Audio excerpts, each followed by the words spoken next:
الكلمة الثابتة ولا أعدائهم أجمعين أما بعد فقد قال الله سبحانه تبارك وتعالى في القرآن الكريم وهو أصدق القائلين وقوله الحق والصدق.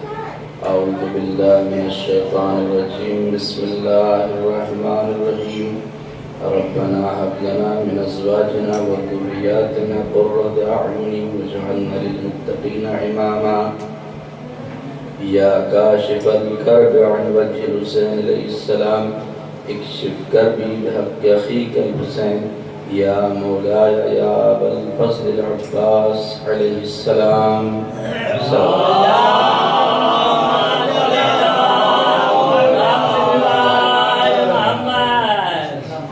شکر خدا اور رسول کے بعد میں سب سے پہلے بے حد ممنون و متشکر ہوں بانیان جشن انجمن عباسیہ مبارکہ کا کہ جنہوں نے اس محفل مسرت سے خطاب کرنے کا عظیم اجر و ثواب بطور ہدیہ عنایت فرمایا.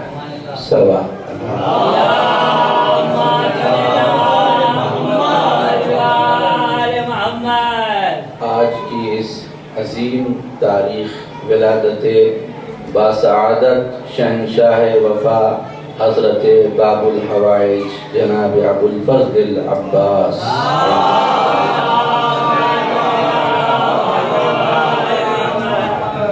17 شعبان المعظم کی یہ عظیم تاریخ کہ جب آپ دنیا میں تشریف لائے سب سے پہلے میں بارگاہ امام زمانہ عجل اللہ تعالی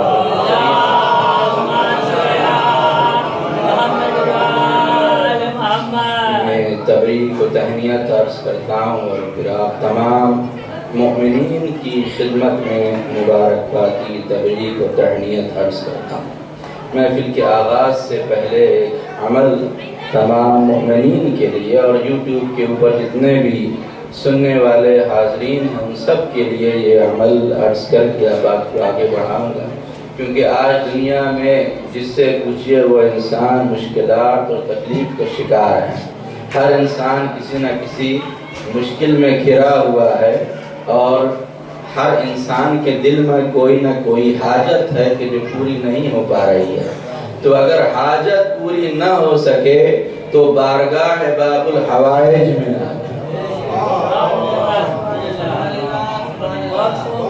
معتبر علماء نے اس عمل کو بیان کیا ہے کہ اگر کسی طرح کی مشکل آسان نہ ہو سکے، دکھ سے نجات نہ مل سکے اور کرب و بے چینی کا عالم ہو اور کوئی رائے حل نظر نہ آئے تو اس عمل کو کریں کہ جو سرکار وفا سے منسوب یا کاشف الکرب عن وجہ الحسین علیہ السلام.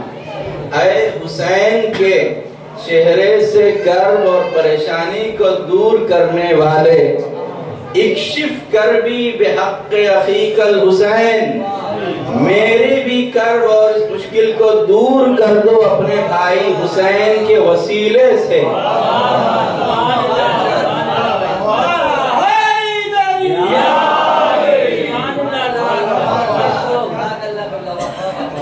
یا ابو الفضل العباس. تو اس عمل کو کریں، پہلے 2 رکعت نماز پڑھ لیں کہ 2 رکعت نماز پڑھتا ہوں ہدیہ قبر حضرت ابو الفضل العباس علیہ السلام. جب 2 رکعت نماز بالکل نماز صبح کی طرح ہی ہے، 2 رکعت نماز پڑھ کے 133 مرتبہ اس ذکر کو پڑھنا ہے تسبیح پر گن کے. 133 نہ 132 نہ 134، کیونکہ جو عدد ہے حضرت عباس علیہ السلام کے نام کا وہ 133 ہے. تو 133 مرتبہ ایک مقام کے اوپر اس 2 رکعت نماز پڑھ کے اس 133 مرتبہ جو ذکر کریں، اس ذکر کو اگر کوئی پڑھے گا اور ان کو وسیلہ بنا کے اللہ کی بارگاہ میں مانگے گا تو ممکن ہی نہیں ہے کہ اس کی مشکل اور تکلیف دور نہ ہو. سلوات بڑی مل کر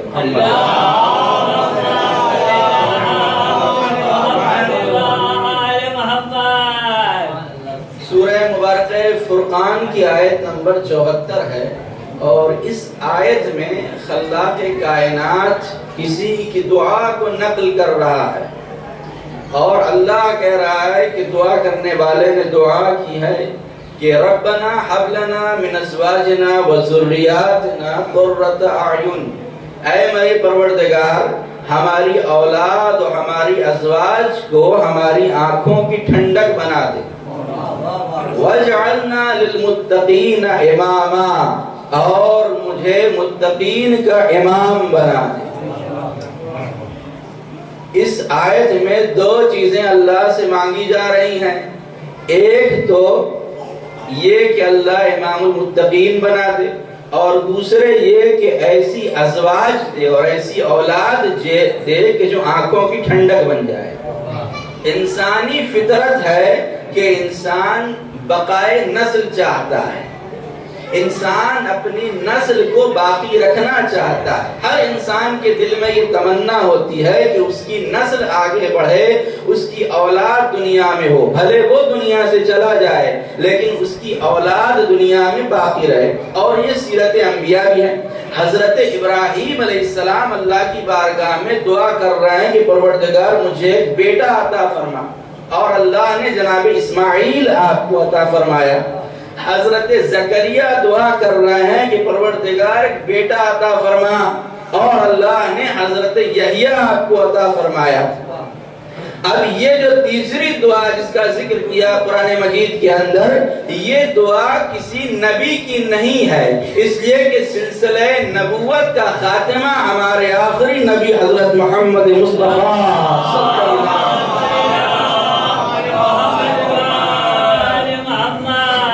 ذات والا صفات پر ہو چکا ہے۔ اب کوئی نبی آنے والا نہیں ہے، کیونکہ جب ابراہیم نے دعا کی تو سلسلہ نبوت جاری تھا، تو اللہ نے بیٹا عطا کیا، اور وہ بیٹا عطا کیا جو نبی تھا۔ زکریا نے جب دعا کی تو سلسلہ نبوت جاری تھا، تو اللہ نے ایسے بیٹا عطا کیا کہ جو نبی تھا، جو نبی بنایا اللہ نے، تو دونوں نبیوں کو ایسے بیٹے عطا کیے جو نبی ہیں۔ لیکن یہ جو دعا کر رہا ہے، یہ جو دعا ہے امام المتقین کی، کیونکہ سلسلہ نبوت ختم ہو چکا ہے تو اب کوئی نبی بیٹا تو مل نہیں سکتا، اس لیے کہ سلسلہ نبوت کا خاتمہ ہو چکا ہے تو نبی تو اب مل نہیں سکتا۔ لیکن عدل الہی کا تقاضا یہ ہے کہ کوئی ایسا بیٹا عطا کرے جو شجاعت میں، کرامت میں، سخاوت میں، علم میں، حلم میں نبی کے ہم پلہ ہو۔ کوئی ایسا بیٹا دے کہ جو نبوت کے ہم پلہ ہو۔ لہذا اب یہ امام المتقین ہے کون جو دعا کر رہا ہے؟ ویسے تو ہمارے 12 کے 12 امام المتقین ہیں، لیکن صبح کے وقت، ظہر کے وقت، مغرب کے وقت جو آواز کان میں آتی ہے وہ ایک ہی آواز آتی ہے، اشہد ان امیر المؤمنین و امام المتقین علی ولی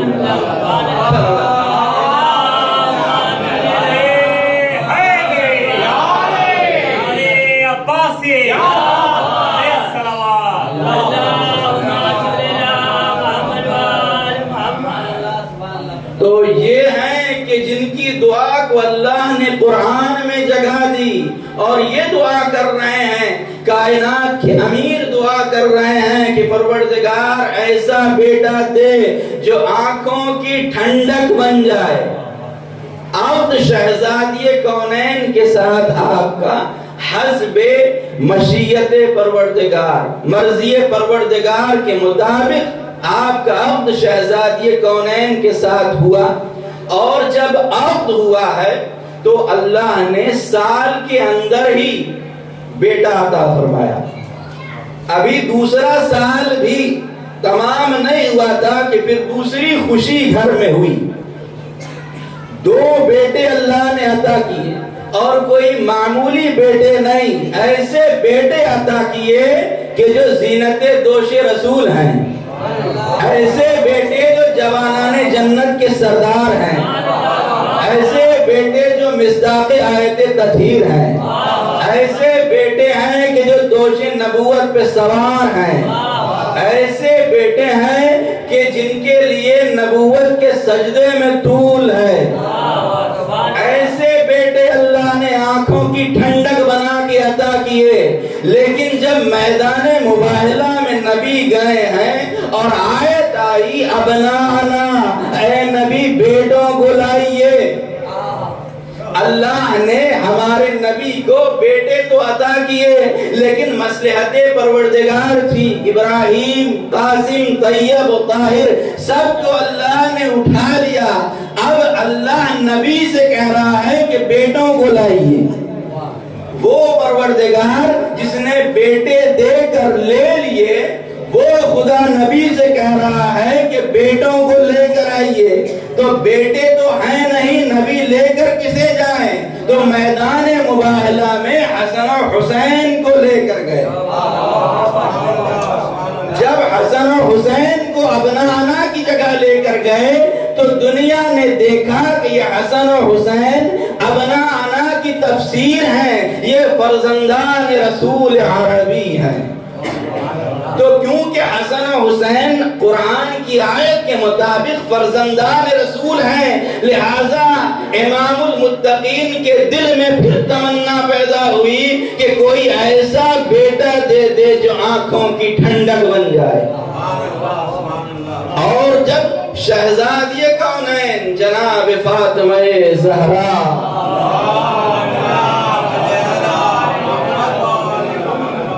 سلام اللہ علیہا امت کے دیے ہوئے سوغات کو لے کر اس کائنات سے تشریف لے گئی تو مولا کائنات نے عقد ثانی کا ارادہ کیا، اور جب عقد ثانی کا ارادہ کیا تو اپنے بھائی جناب عقیل ابن ابی طالب کو بلایا، اور بلا کر مولا نے کہا کہ عقیل میں چاہتا ہوں کہ ایسے خاندان میں میرے لیے رشتہ تلاش کریں، کسی ایسے بہادر خاندان میں، تاکہ اس کے ذریعے سے ایک بہادر بیٹا ملے۔ یہ علی کون ہیں؟ یہ علی وہ علی ہیں کہ جن کی ذوالفقار 70 نسلوں کو دیکھ کے چلتی ہے۔ میں کہوں گا مولا آپ تو معصوم ہیں، حجت خدا ہے، امام کائنات ہیں، عالم الغیب ہیں، جس سے شادی کر لیں تو ممکن ہی نہیں ہے کہ اس بیٹے کی شجاعت میں کوئی شک کر سکے۔ مولا آپ کا نام تو وہ نام ہے جو خاندانی بزدلوں کو بہادر بناتا ہے۔ آپ کا نام تو وہ نام ہے کہ اگر ہارتا ہوا لے تو جنگ جیت جاتا ہے۔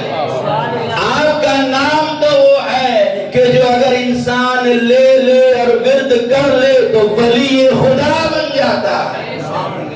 جس سے عقد کر لیتے بہادر بیٹا پیدا ہوتا، لیکن مولا نے عقیل سے کہہ کر اپنے چاہنے والوں کو ایک میسج اور ایک پیغام بھی دیا کہ بیٹا شریف اسی وقت ہوتا ہے جب باپ کا خون بھی طاہر ہو، ماں کا شیر بھی پاک ہو۔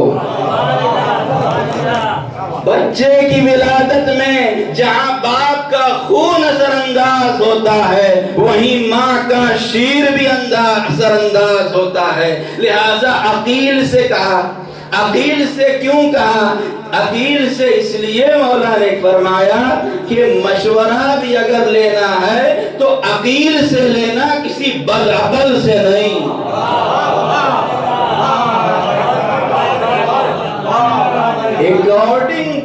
According to Arabic grammar جو عقیل لفظ ہے، عقیل یہ صفت مشبہہ ہے۔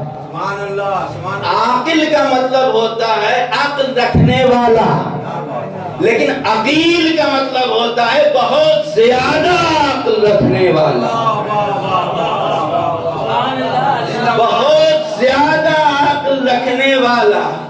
اس کا یہ ہوتا ہے عقیل کا مطلب کہ بہت زیادہ عقل رکھنے والا۔ تو کیونکہ عقیل ماہر علم نصاب تھے، گھوڑوں کی نسلوں سے بھی واقف تھے۔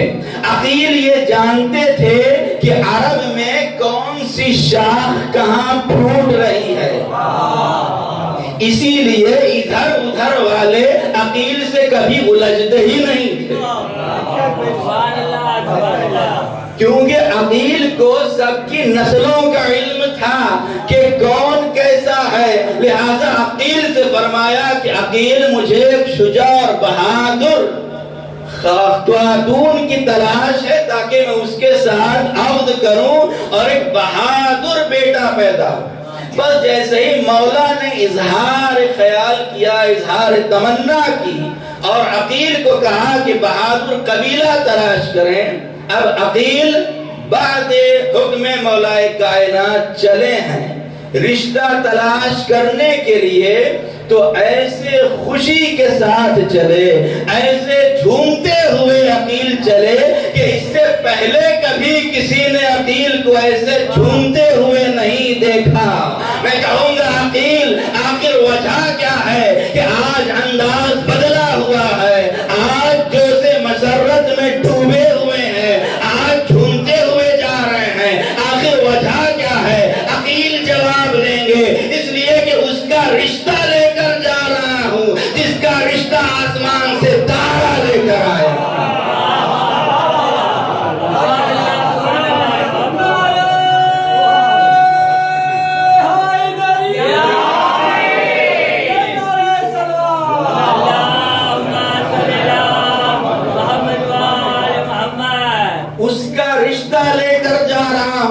جس کا رشتہ آسمان سے تارا لایا تھا۔ یہ خدا نے شرف صرف دو ہی لوگوں کو عطا کیا، یا آسمان پر ستارے زہرا کو عطا کیا یا زمین پر عقیل کو عطا کیا، کہ وہ علی کا رشتہ لے کر جا رہے۔ ایک مرتبہ در دولت حزام بن خالد کہ جو والد ہیں جناب ام البنین سلام اللہ علیہا،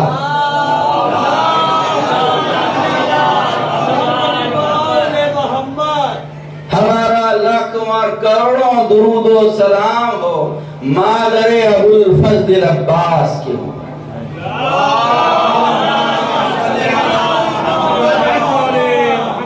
ایک جملہ کہہ دوں یہاں پر، جب ماں ام البنین جیسی ہوتی ہے تو بیٹا عباس جیسا ہے۔ نہ ماں کا جواب ہے کائنات میں، نہ بیٹے کا جواب۔ ماں اور بیٹے دونوں لاجواب ہیں۔ دق الباب کیا عقیل نے، اور جیسے ہی دق الباب کیا حزام بن خالد جو قبیلہ بنی کلاب کے سردار ہیں، سردار قبیلہ ہیں، دروازے کو کھولا تو کیا دیکھا کہ در پر عقیل ابن ابی طالب جلوہ افروز ہیں۔ ایک مرتبہ حزام بن خالد نے کہا کہ عقیل کیسے زحمت کی، اگر مجھ سے کوئی کام تھا تو مجھے خبر کر دیتے، میں خود حاضر ہو جاتا۔ عقیل نے کہا کہ میں سوالی بن کر آیا ہوں۔ حزام بن خالد نے گھر کے اندر آپ کو داخل کرایا اور مہمان خانے میں لے گئے۔ آج کے زمانے میں جو دستور اور جو رواج ہے کہ اگر کوئی مہمان آتا ہے تو اس کو صوفے پر بٹھایا جاتا ہے، اس کو کرسی پر مہمان کو بٹھایا جاتا ہے۔ لیکن اس زمانے میں جو رواج اور جو دستور تھا کہ گھر میں قالین لگی ہوتی تھی، دیوار سے تکیے لگے ہوتے تھے، اور جو گھر کا مالک ہوتا تھا اس کے لیے صدر مجلس میں اور صدر محفل میں ایک مسند ہوتی تھی، اور اس مسند کے اوپر گھر کا مالک بیٹھا کرتا تھا۔ اب جیسے ہی عقیل گھر میں داخل ہوئے ہیں تو عقیل چاہتے تھے کہ جو مہمانوں کے لیے صوفہ اور یعنی جو قالین لگی ہوئی تھی وہاں دیوار سے ٹیک لگا کر بیٹھ جائیں، لیکن جب بیٹھنے لگے تو حزام بن خالد نے منع کیا، کہا نہیں، وہاں نہیں، مسند پر آ کے بیٹھیے، میرے مقام پر آ کر بیٹھیے، سردار ہیں آپ، عقیل سردار ہیں آپ، وہاں نہیں، میری جگہ پر میری مسند پر آ کر بیٹھیے۔ میں کہوں گا بی بی یہ بات عجیب ہے کہ آپ کے والد اپنی جگہ پر عقیل کو بٹھا رہے ہیں، اپنی جگہ پر عقیل کو بٹھا رہے ہیں۔ جملہ آپ کے حوالے کرنا چاہتا ہوں، بی بی جواب دیں گی، شریف بیٹیوں کے باپ۔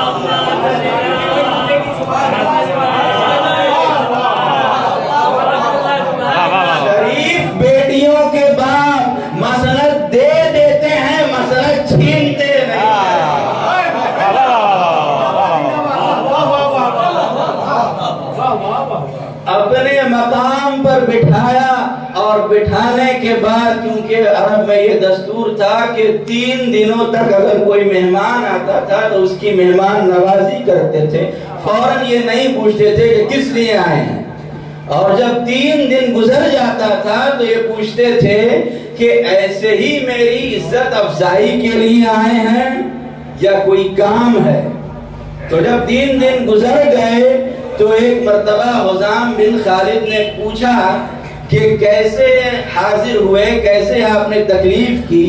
تو ایک مرتبہ حزام بن خالد سے عقیل کہتے ہیں کہ میں رشتہ لے کر آیا۔ تو حزام بن خالد نے پوچھا کس کا رشتہ؟ تو ایک مرتبہ عقیل نے کہا شہنشاہ دین دنیا داماد رسول علی ابن ابی طالب۔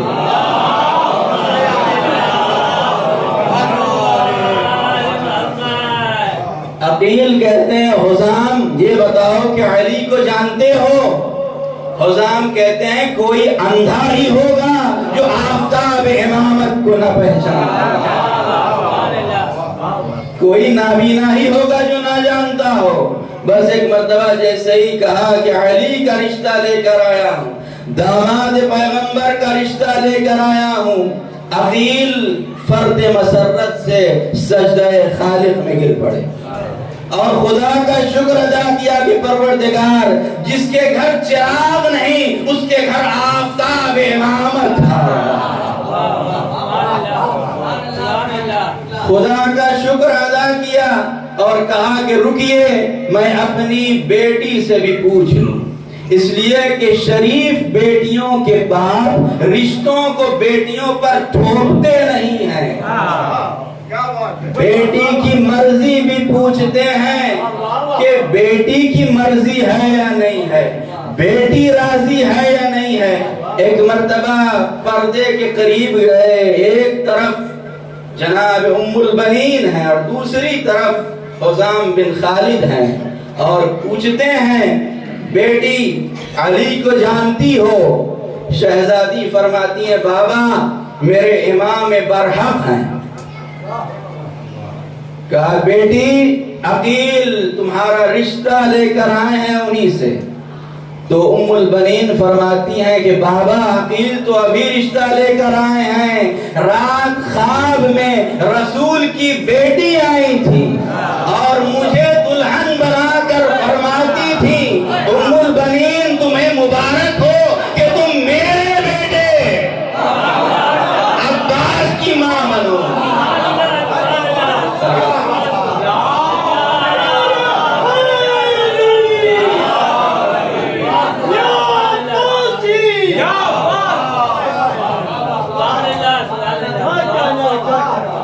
میرے بیٹے عباس کی ماں بنو گی۔ بس ایک مرتبہ حزام بن خالد کہتے ہیں عقیل جب کہہ دینا مولا کو کہ جب جی چاہے خادمہ کو آ کے رخصت کرا کے لے جائیں۔ بس تاریخیں مقرر ہوئی اور مولا کائنات غدیر کا دولہا بن کر چلا ہے، عقد ہوا، اور ایک مرتبہ کنیزیں پالکی میں جناب ام البنین کو لے کے چلی ہیں درے مولود کعبہ کی طرف۔ جیسے ہی گھر کے قریب پالکی پہنچی ہے کہ شہزادی فرماتی ہیں کہ گھر کے باہر ہی پالکی کو اتار دیا جائے۔ پالکی سے اتری، ڈولی سے اتری اور سب سے پہلے اس چوکھٹ کو چوما کہ جو در شہزادی کونین جناب فاطمہ زہرا۔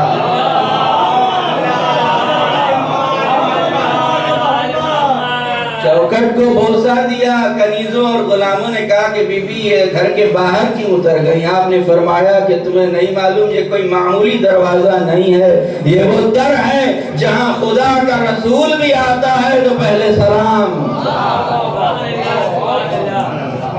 گھر کے اندر داخل ہوئی تو ذکر العباس نام کی کتاب میں یہ روایت میں نے پڑھی ہے کہ جب ام البنین گھر میں داخل ہوئی ہیں تو امام حسن و حسین کو بخار کا عارضہ تھا اور آپ بستر پر تھے اور شہزادی ان بستر کے قریب گئی اور 7 مرتبہ امام حسن و حسین کا طواف کیا۔ زینب و ام کلثوم کو بلایا، خاک پر ہاتھوں کو جوڑ کر بیٹھ گئی اور فرماتی ہیں کہ شہزادیوں میں ماں بن کے نہیں آئی ہوں، کنیز بن کے آئی ہوں۔ اور پوری تاریخ اٹھا کر آپ دیکھ لیجیے، پوری تاریخ کبھی یہ نہیں ملے گا کہ ام البنین نے زینب ام کلثوم کو نام لے کے بلایا۔ جب کہا تو شہزادی کہہ کے پکارا، کبھی نام لے کر نہیں پکارا۔ جس طرح ماں نے شہزادی کہا ویسے بیٹے نے حسین کو کبھی بھائی کہہ کے نہیں پکارا، کبھی بھائی کہہ کر نہیں پکارا، جب بھی پکارا تو آقا مولا کہہ کے پکارا۔ بس ایک مرتبہ وہ تاریخ بھی آ گئی، 17ویں شعبان، یہ بھی ایک تاریخ ہے ولادت کی، اور لکھنؤ میں اور مختلف مقامات میں بھی اس تاریخ میں جشن منایا جاتا ہے۔ جیسے ہی آپ کی ولادت ہوئی ہے سرکار ابو الفضل کی، مولا کائنات مسجد میں تھے، خبر ملی، سجدہ خالد میں گر پڑے۔ امام حسین کو بلایا اور کہا بیٹا گھر جاؤ، بھائی آیا۔ امام حسین دوڑے ہوئے بیت الشرف کے قریب آئے، گھر کے اندر داخل ہوئے تو کیا دیکھا کہ ماں کی آغوش میں ایک بچہ ہے، بھائی ہے۔ قریب گئے اور ان سے پہلے، اس سے پہلے کہ حسین لیتے، زینب نے اپنی آغوش میں لے لیا۔ کبھی زینب آغوش میں لے کر گلے سے لگا رہی ہیں، کبھی ام کلثوم کلیجے سے لگا رہی ہیں۔ اتنے میں مولا کائنات بھی آ گئے۔ کیا دیکھا کہ زینب ہیں جو عباس کو ایک گھر کے گوشے میں لے گئی اور کچھ سرگوشیاں کر رہی ہیں۔ بس جیسے ہی مولا نے دیکھا تو کہا زینب یہ بچہ تو ابھی پیدا ہوا ہے، اس سے کیا باتیں کر رہی ہو؟ زینب نے کہا بابا مجھے اماں کی وصیت یاد آ گئی، میری اماں نے وصیت کی تھی کہ بیٹی زینب تمہارا ایک عباس نام کا بھائی پیدا ہوگا، اور جب وہ بھائی پیدا ہو تو تم میرا سلام پہنچا دینا اور یہ کہہ دینا کہ عباس تم زہرا کے بیٹے ہو، عباس تم زہرا کے بیٹے ہو۔ ایک طرف سے حسین آگے بڑھے اور اپنی آغوش میں اپنے بھائی کو لیا، بس بھائی کو آغوش میں لیا کہ 13 رجب کی تاریخ دہرائی جانے لگی۔ نہ ام البنین کا دودھ پیا، نہ ان کی آغوش میں آنکھوں کو کھولا، بس جیسے ہی آفتاب امامت کی آغوش میں قمر بنی ہاشم آیا، آنکھوں کو کھولا۔ جیسے ہی رسالت کی آغوش میں مولا کائنات آئے، آنکھوں کو کھولا اور پہلی زیارت رخ انور پیغمبر کی، ویسے ہی آپ نے پہلی زیارت رخ امامت کی اور امام حسین نے اپنی لسان مبارک آپ کے دہنے مبارک میں ڈال دی، اور دیر تک حضرت عباس آپ کی زبان کو چوستے رہے، اپنی آغوش میں لیے رہے۔ بس ایک مرتبہ مولا نے فرمایا کہ اب حسین کیونکہ یہ تمہارا بھائی بن کر آیا ہے، نام بھی تم رکھ دینا۔ امام نے فرمایا، حسین نے فرمایا بابا میں نے اس بچے کا نام عباس رکھ دیا۔ تو ایک مرتبہ مولا نے پوچھا حسین تم نے عباس نام کیوں رکھا؟ تو مولا نے فرمایا بابا جب اس بچے کو میری آغوش میں دیا گیا تو میری آغوش میں آنے کے لیے اس طرح اس نے انگڑائی لی کہ کپڑے کے بند ٹوٹ گئے، تو میں نے اس کی شجاعت کو دیکھ کے اس کا نام عباس، میں نے اس کی شجاعت کو دیکھ کے اس کا نام عباس رکھ دیا۔ آپ دیکھیں دنیا میں جب کسی کے یہاں بڑی منت اور مرادوں کے بعد بیٹے کی ولادت ہوتی ہے تو لوگ دعائیں دیتے ہیں کہ اللہ آپ کو چاند سا بیٹا عطا کرے، یا کسی کے یہاں بیٹا پیدا ہو تو لوگ کہتے ہیں کہ آپ کے یہاں چاند سا بیٹا پیدا ہوا ہے، مبارک ہو چاند سا بیٹا پیدا ہوا ہے۔ تو میں آپ کی خدمت میں عرض کروں کہ یہ صرف اصطلاح ہے، یہ صرف زبان ہے کہ چاند سا بیٹا اللہ عطا کرے یا چاند سا بیٹا اللہ نے عطا کیا۔ نہ چاند سا بیٹا کسی کے یہاں پیدا ہوتا ہے، نہ چاند سا بیٹا اللہ کسی کو عطا کرتا ہے۔ پوری کائنات میں کوئی نہیں ملے گا کہ جس کے یہاں چاند سا بیٹا اللہ نے دیا ہو، یہ صرف علی ہے،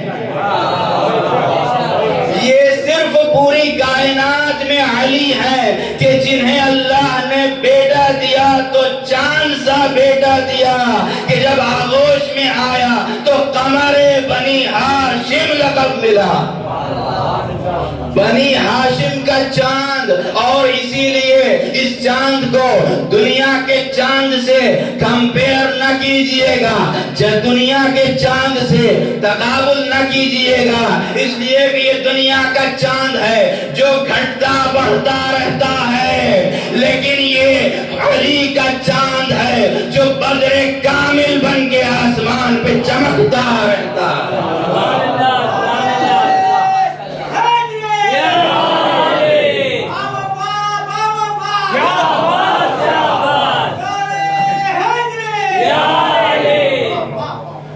یہ وہ چاند ہے جو بدر کامل بن کے چمکتا رہتا ہے۔ ہاں ابھی 2 دن پہلے ہی 14ویں رات گزری ہے، آسمان پر آپ نے 14ویں کے چاند کو چمکتا ہوا دیکھا ہوگا۔ آسمان پر یہ چاند جو دنیا کا چاند ہے یہ اس وقت چمکتا ہے کہ جب سورج نہ ہو، جیسے ہی سورج طلوع ہوتا ہے اس چاند کی روشنی ختم ہو جاتی ہے، اس چاند کی چمک مٹ جاتی ہے، چاند کی چاندنی تمام ہو جاتی ہے۔ لیکن یہ علی کا چاند ہے کہ جو سورج کے ہوتے ہوئے بھی چمکتا رہتا ہے،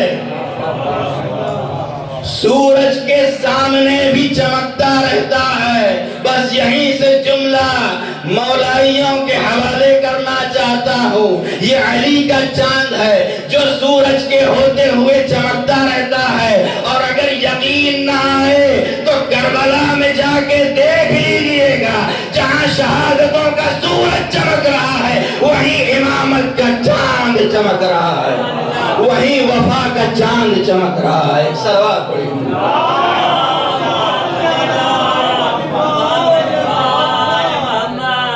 جہاں شہادت کا سورج چمک رہا ہے وہیں وفا کا چاند چمک رہا ہے۔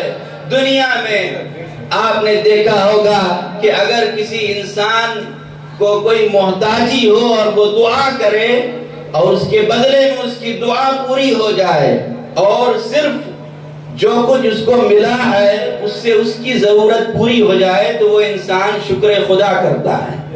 لیکن اگر مانگنے کے بعد کسی انسان کی ضرورت تو پوری ہو گئی لیکن اس سے زیادہ بچ جائے تو وہ کیا کرتا ہے؟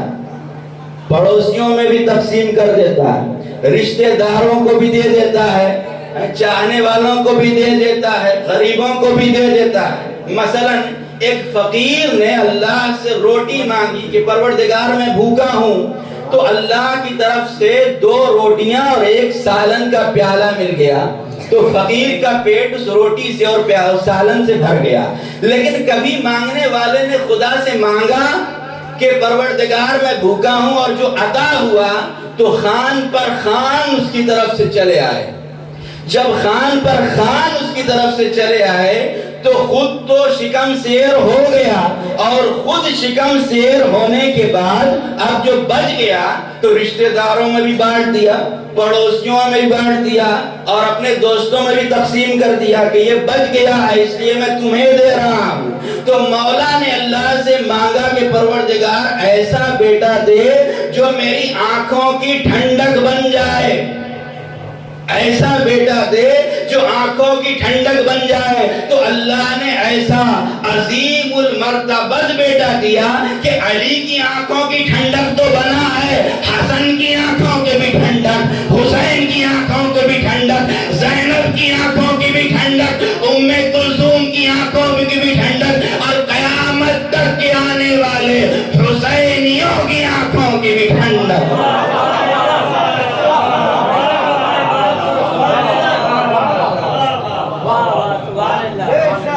دنیا میں آپ نے دیکھا ہوگا کہ جتنی بھی جنگیں ہوتی ہیں، جب جنگ ہوتی ہے تو اس کا اثر پوری کائنات پر ہوتا ہے، پوری دنیا پر ہوتا ہے، چاہے وہ فرسٹ ورلڈ وار ہو یا وہ سیکنڈ ورلڈ وار ہو۔ جب ہوا تو اس وقت پوری دنیا متاثر ہوئی، پوری دنیا پر اس کا اثر ہوا، لیکن آج اس کا کوئی اثر باقی نہیں ہے۔ فرسٹ ورلڈ وار جن لوگوں کے بیچ ہوا وہ بھی بھول گئے کہ فرسٹ ورلڈ وار ہوا تھا، اور اس طرح سے ہم پر دشمنوں نے چڑھائی کی تھی، اور اس طرح ہم پر حملہ ہوا تھا، اور اس طرح بم برسائے گئے تھے، اس طرح مارے گئے تھے۔ آج کسی کو یہ یاد نہیں ہے کہ فرسٹ ورلڈ وار میں کتنے لوگ مارے گئے، کیسے مارے گئے، آج کوئی ان لوگوں کو یاد کرنے والا نہیں ہے۔ سیکنڈ ورلڈ وار ہوا لیکن وہ جنگ کسی کو یاد نہیں ہے، وہ تاریخ کا حصہ بن گئی، لیکن کربلا میں ایسی جنگ ہوئی، کربلا میں ایسی جنگ ہوئی کہ اگر آپ دیکھیں کہ کس زمین پر جنگ ہوئی ہے تو ورلڈ میپ پر وہ صرف پن پوائنٹ ہے، وہ جگہ ورلڈ میپ پر وہ جگہ پن پوائنٹ ہے جہاں پر جنگ ہوئی، اور آج 1400 سال بعد بھی انلارج ہو کر پوری کائنات میں پھیل گئی۔ آج بھی پوری کائنات میں کربلا کا نام باقی ہے۔ افریقہ میں دیکھیں تو حسین حسین ہے، یورپ میں دیکھیں تو حسین حسین ہے، انڈونیشیا میں دیکھیں تو حسین حسین ہے، ایشیا میں دیکھیں تو حسین حسین ہے، افریقہ میں دیکھیں تو حسین حسین ہے، امریکہ میں دیکھیں تو حسین حسین ہے، ساتوں کانٹیننٹ میں جس گوشے میں دیکھیں حسین حسین ہے۔ دو ہی کا نام باقی ہے، ایک سردار کا نام باقی ہے، دوسرے علمدار۔